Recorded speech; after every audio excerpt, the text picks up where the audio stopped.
Donc bonjour tout le monde, aujourd'hui j'aimerais vous parler des échelles de puissance de One Piece. Je vais donc vous proposer ma catégorisation qui est la suivante. En premier lieu, première catégorie, ce sont les petits pirates de petite mer qui sont opposés à tous les grades inférieurs à colonel. D'accord, pour moi ils sont au même niveau. Ensuite, bon, je vais donner un petit repère quand même. Au sommet des petits pirates de petite mer, nous avons Alvida. Voilà, ça c'est dit. Ensuite, nous avons les grands pirates de petite mer.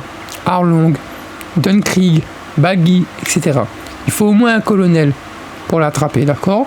Ensuite, nous partons dans Grand Line. C'est la cour des grands.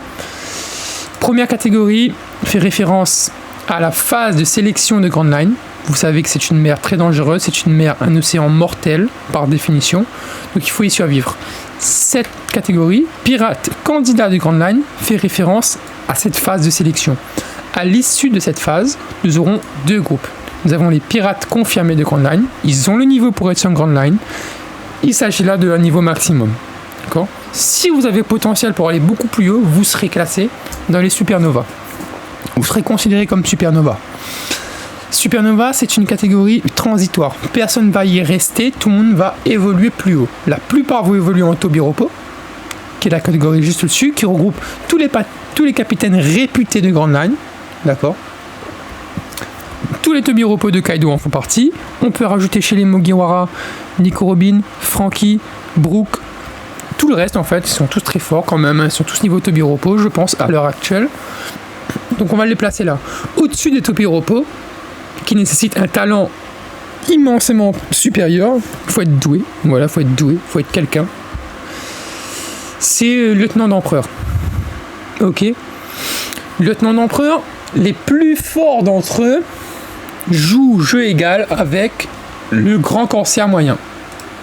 Voilà. En orange, vous avez les grands corsaires.